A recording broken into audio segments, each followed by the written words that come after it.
We shall commence this module by discussing the growth of economy. Economic growth is quite modern phenomena. For instance, consider the growth rate of world leading industrial countries over the past 4 centuries. During the period 1580 to 1820, the Netherlands was the leading industrial nation. It experienced an average annual growth in real GDP per worker hour of roughly 0.2%. The United Kingdom, the other leading country, experienced an annual growth of 1.2% during the period approximately 1820 to 1890.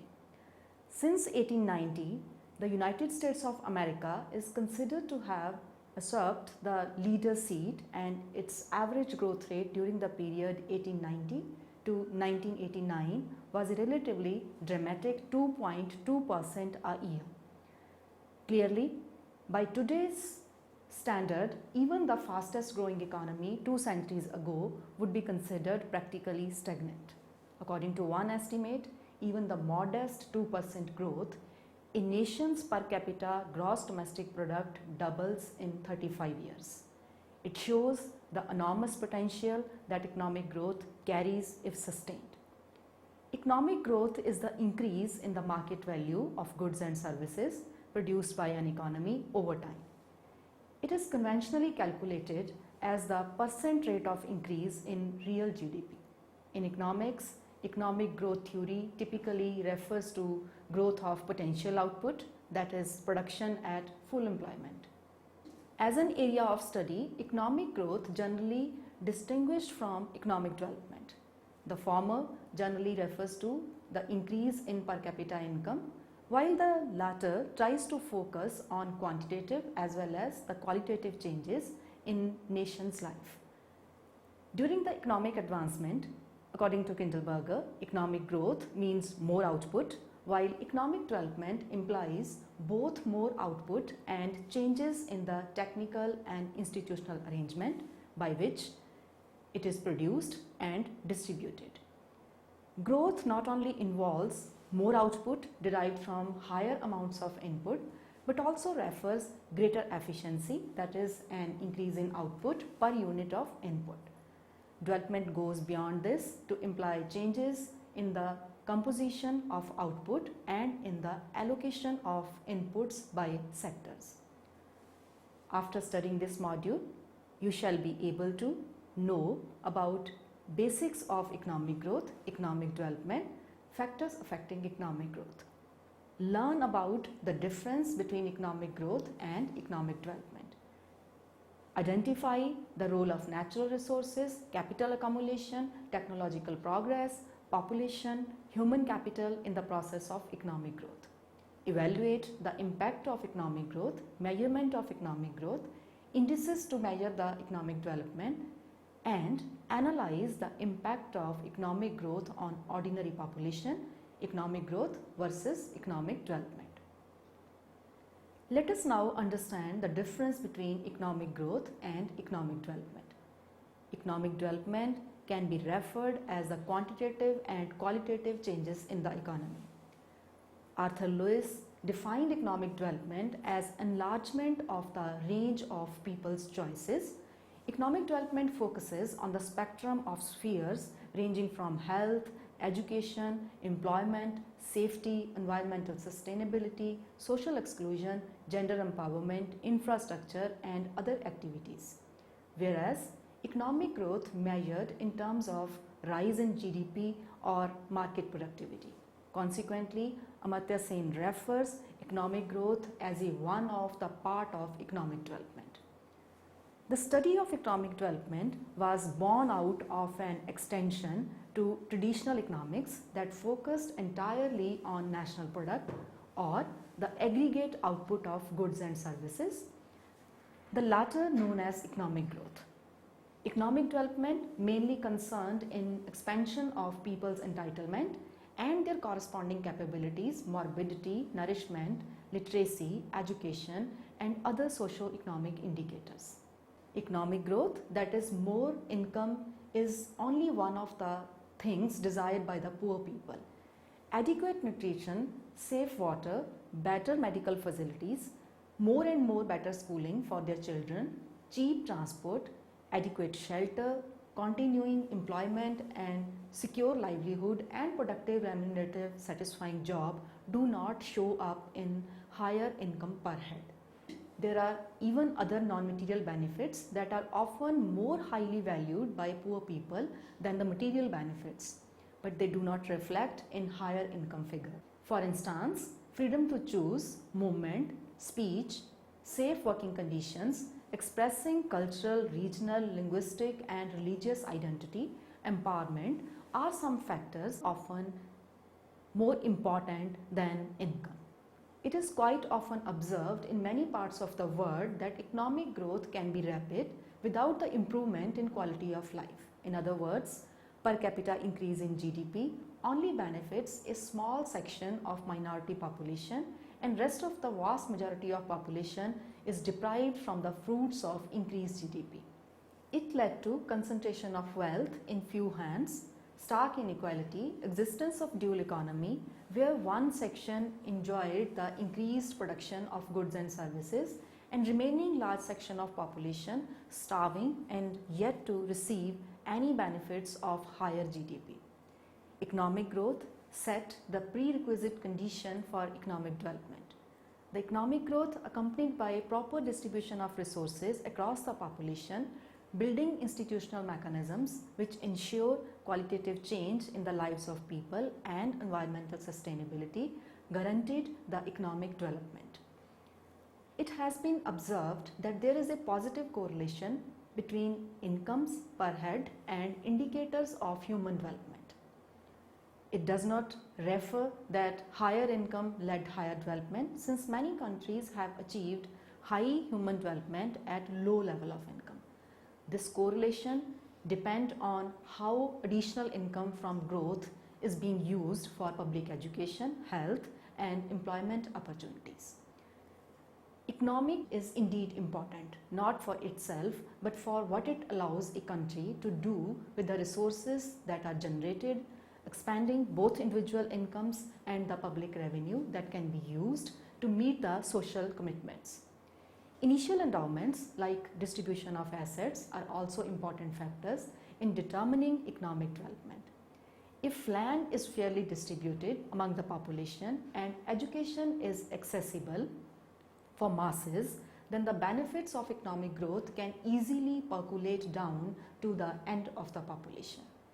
Economic growth is quite often considered to be an essential part of development, but growth known as continuing increase of the quantity of goods and services produced and consumed over time is simply the intertemporal dimension of any policy objective, although it has been wrongly monopolized by production and consumption.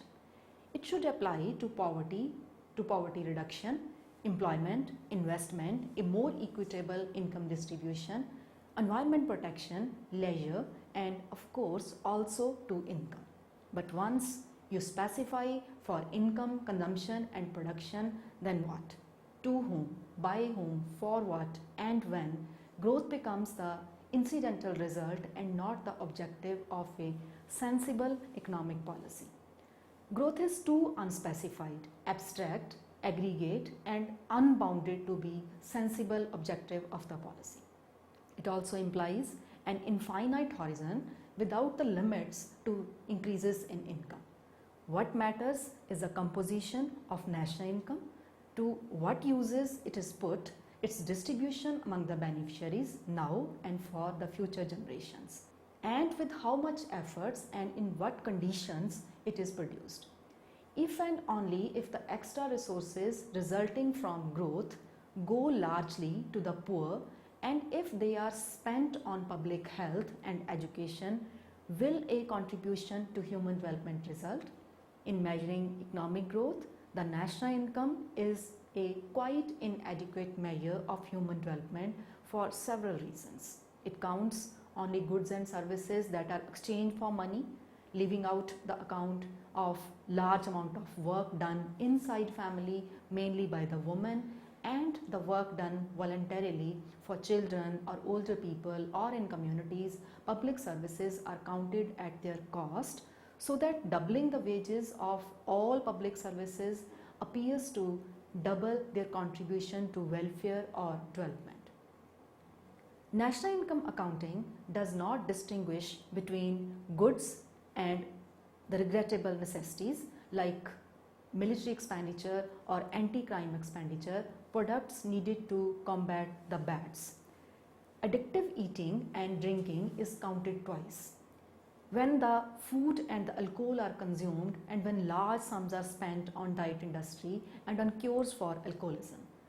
Much of what is now counted as economic growth is really either combating evils and fixing the blunders and social decay from past, or borrowing resources from the future, or shifting functions from community and household to the market.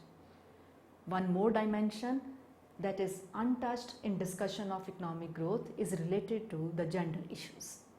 In the events where women are provided opportunity to choose the size of their family, it has been found that without adverse economic and social consequences, smaller families are indeed chosen.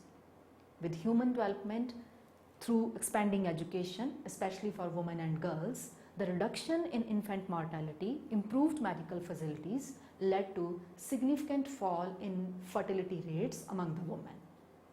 There are strong evidences which show that more surviving children also led to reduction in population growth by evading uncertainties in the family.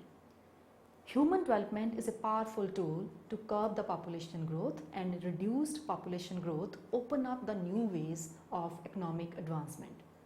Sudhir Anand and Amartya Sen have suggested the division of all countries into three groups. These are low, medium and high level of human development. For countries with low level of human development, the basic human development index can be used to rank their performance. For countries with medium value of human development, Anand and Sen add one supplementary indicator to each of the three basic variables: life expectancy, literacy and the log of GDP per head.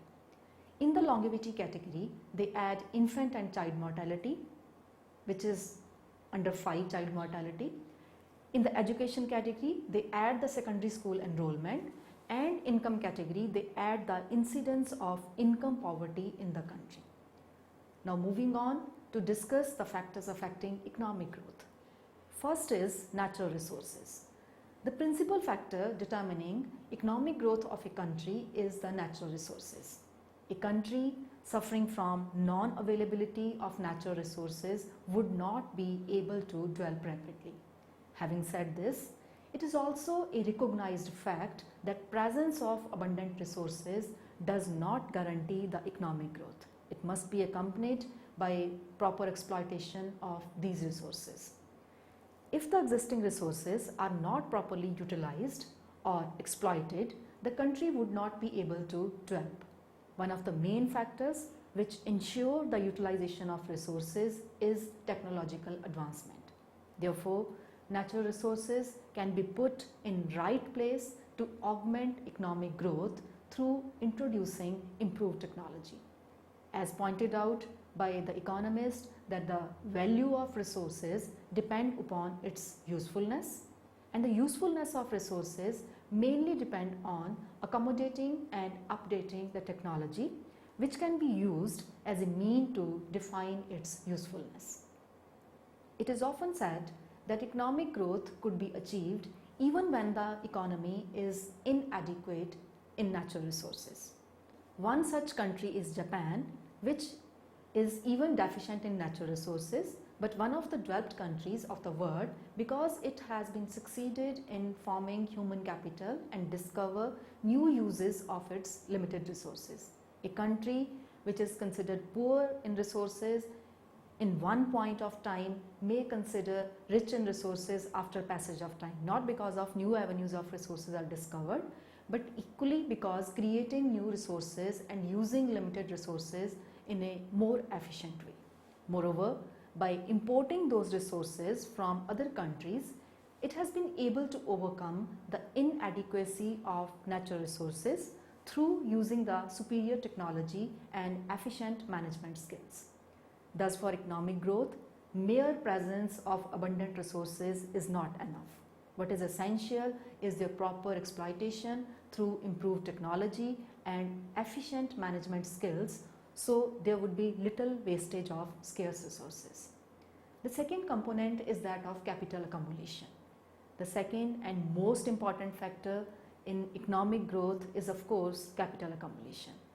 Capital means stock of physical reproducible factor of production. When the capital stock grows over a period of time, this is defined as capital accumulation.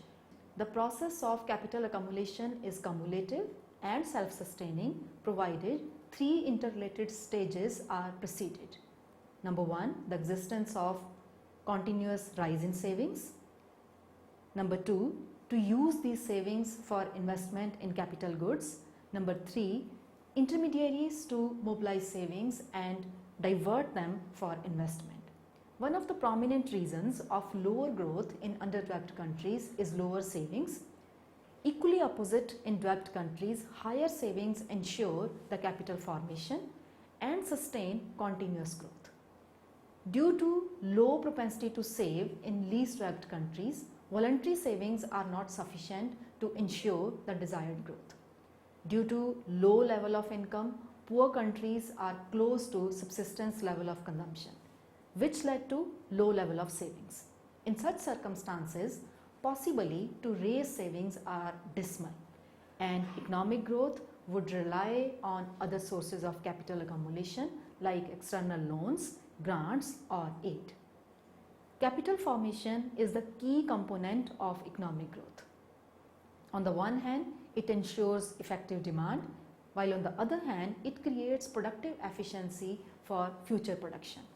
Higher investment in capital goods and consumer goods industries creates employment opportunities, which led to higher consumption reflected in effective demand.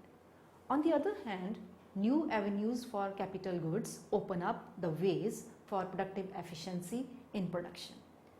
The processes of capital accumulation reflect in higher national output, essential to meet the demand of increasing population. Third is technical progress. Technical progress or the technological changes are counted as the most important factor in the process of economic growth. They are mostly referred as the changes in mode of production through new technique which emerges out of research or innovation. Changes in technology lead to increase in productivity of labor, capital and other factors used in production. Schumpeter regards innovation as the most important technological factor in economic growth.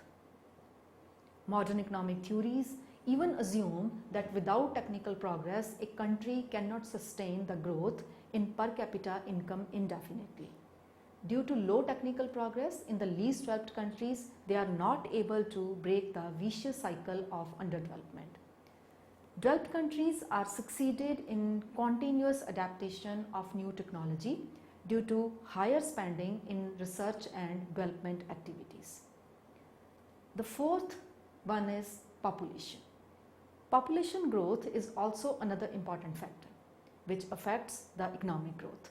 There are evidences which show that population growth systematically changes with overall development of a society. The changes in population growth along with the development process normally are known as demographic transition. The idea is very simple. When the population growth is high, economy has to put more effort for achieving higher growth, since higher population pull down the per capita income growth and vice versa. A strong family planning targets or the provision of incentive to have less children, spread of education can pull down the population growth and permit the long run growth. After this, there are some other factors as well. One of the important factors determining modern economic growth is infrastructure development, such as means of transport and communication and the facilitating services. Structural changes are also important factors determining the shape of economic growth. It implies a transition from a traditional primary sector to the modern manufacturing sector and then to the service sector. Such structural changes should be accompanied by increasing employment opportunities, higher labor productivity and ever increasing stock of capital and institutional which promotes new ideas, innovations or research. Sign of structural changes begin with the transfer of population from the primary sector to the secondary sector and then to the tertiary sector. Creation of human capital is another important factor which determines the path of economic growth. The skilled labor force of various kinds such as scientists, engineers, managers, administrator, expert or various fields of social sciences etc. are crucial to form such institutions which create enough ground for economic growth. The shortage of such skilled labor force poses a serious problem in least developed countries. To overcome such deficiency in human capital, it requires setting up scientific, technological and various institutions which fill such gaps in human assets. Human endowments, the social attitudes, political conditions and historical factors greatly influence the process of growth. Therefore, social, cultural, political and administrative factors have its own importance in economic development. For instance, social attitudes, culture and values determine the spirit of adventure, discoveries, invention, which consequently led to new opportunity conducive to the economic growth. Now let us summarize what we have discussed in this module. We have discussed that economic growth is quite modern phenomena. Economic growth is the increase in the market value of goods and services produced by an economy over time. Economic development focuses on spectrum of spheres ranging from health, education, employment, safety, environmental sustainability, social exclusion, gender empowerment, infrastructure and other activities, whereas economic growth is measured in terms of rise in GDP or market productivity. A country suffering from non-availability of natural resources would not be able to develop rapidly. The process of capital accumulation is cumulative and self-sustaining, provided three interrelated stages are preceded. These are the existence of continuous rise in savings, to use these savings for investment in capital goods, and the intermediaries to mobilize saving and divert them for investment. Technological changes are mostly referring to the changes in mode of production through new technique which emerges out of research or innovation. There are evidences which show that population growth systematically changes with overall development of a society.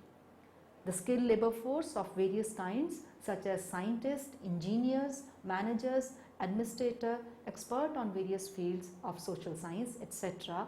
are crucial to form such institutions which create enough ground for economic growth. That's all with this module.